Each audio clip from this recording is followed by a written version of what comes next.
Imagine waking up in a nation where everything, your identity, your healthcare, your vote, is managed through a single, digital system.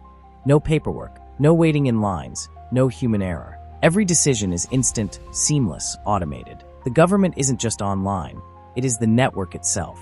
This isn't science fiction. In Estonia, citizens file taxes with a few clicks. In China, facial recognition grants access to public services. In Dubai, blockchain secures transactions, making bureaucracy nearly obsolete. Across the world, governments are digitizing, replacing outdated systems with AI, automation, and algorithms. The promise? A world where governance is efficient, transparent, and incorruptible. But if a nation exists primarily in the digital space, who truly holds the power? For centuries, power was bound to land, military strength, and economic influence. But in a world where data is more valuable than oil, the rules are changing. Governments no longer control power alone. Big tech, AI, and cyber networks shape policies as much as politicians do. Some say this is the ultimate evolution of democracy, where decisions are based on real-time data, free from human bias. Others warn that when governance relies on digital infrastructure, the people in control aren't elected officials, but those who write the code. And what happens when that code fails? A single cyberattack can disable entire cities. A manipulated algorithm can distort elections. An AI system, programmed with bias, can shape laws that no one can challenge. The very systems designed to create fairness could instead deepen inequalities, favoring those who control the data. If power is shifting from governments to digital platforms, does that mean nations are gaining control or losing it? And if the heart of governance moves from parliament halls to server farms, what does it mean to be a citizen in a digital world? A nation is no longer just its land, its people, or its leaders. It's the systems that connect them, the invisible networks that hold power over daily life. But who really builds these systems? Governments may set policies, but the infrastructure itself belongs to those who design it. And in a world where digital platforms are more powerful than borders, control isn't just in the hands of elected officials, it's in the hands of engineers, corporations, and even rogue actors. Tech giants now provide essential services once managed by the state. Social media platforms shape public opinion more effectively than any state-run news outlet. AI algorithms decide who gets a loan, who gets hired, and who receives government aid. Even democracy itself is shifting. Elections can be influenced by micro-targeted ads, data-driven campaigns, and machine learning predictions. The line between governance and technology is blurring. But does that make the system more efficient or more fragile? Consider a country that runs on a fully digital infrastructure. Every vote, transaction, and record is stored on encrypted servers, accessible only by the government, or so it seems. But what happens when those systems fail?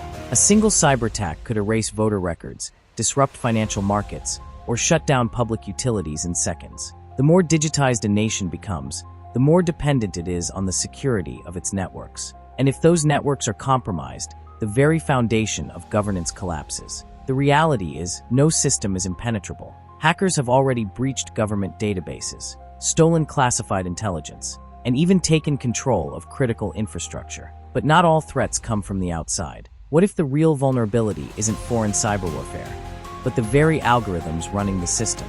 AI-driven governance may eliminate human error, but it also concentrates decision-making into lines of code that no one fully understands. When laws are enforced by automated systems, who ensures that justice is served fairly? If the backbone of modern nations is built on digital networks, what happens when those networks take on a life of their own? Are we building a future where technology empowers citizens, or where governance is dictated by those who control the code? A war is being fought, but there are no battlefields, no soldiers, no explosions. Instead, the front lines exist in lines of code, in silent conflicts waged from darkened rooms. On the other side of the world, this is the age of digital warfare, where nations rise and fall not by military force, but by the strength or weakness of their cyber defenses. It has already begun. In 2010, a single computer virus, Stuxnet, silently infiltrated Iran's nuclear program, sabotaging systems from within. In 2016, election interference demonstrated how digital manipulation could influence political outcomes on a massive scale.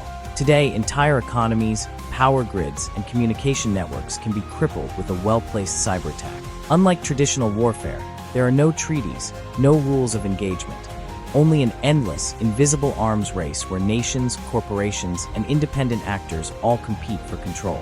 And yet, cyber warfare is not just about destruction.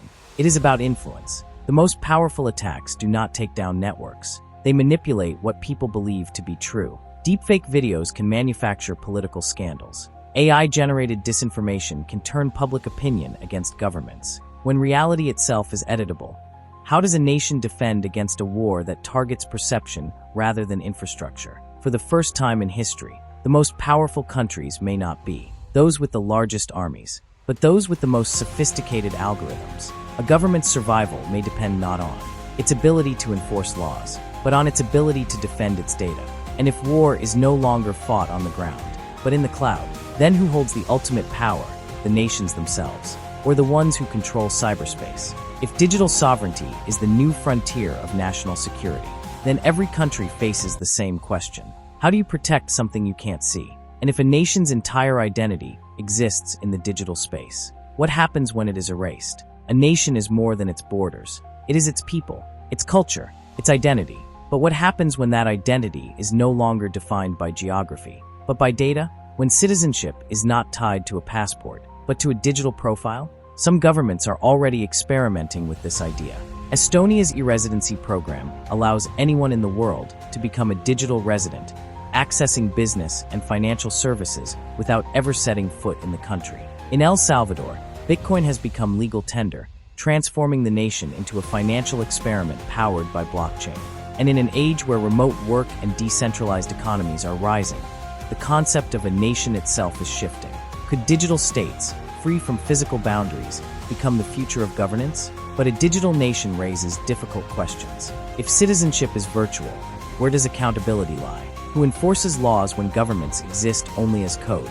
And what happens to those who cannot, or choose not, to participate? In a system where governance is entirely digital, do those who control the platforms hold more power than those who write the laws? Then there is the question of inequality. While digital governance promises efficiency and accessibility, it also risks deepening the divide between those who are connected and those who are not. In a world where identity, wealth, and political rights are tied to digital systems, does a person without access become invisible? And if artificial intelligence is making decisions on behalf of the state, is democracy truly in the hands of the people, or in the hands of the algorithms shaping their choices? As nations continue their transformation into digital entities, the fundamental nature of citizenship is being rewritten. But is this evolution a path toward greater freedom, or a system that redefines power in ways we have yet to fully understand? A nation is no longer defined by land, but by the networks that sustain it. Governance is shifting from parliaments to algorithms, from human decision makers to systems built on data. But as we move toward a digital future, one question remains: who truly holds power? In a world where control is invisible, throughout history, power has been something we could see. Monuments, leaders, institutions. But in the digital age, power is written in code, embedded in algorithms that shape our choices, influence our beliefs, and dictate our opportunities. The rulers of this new world are not always elected officials, but the architects of the digital systems we rely on.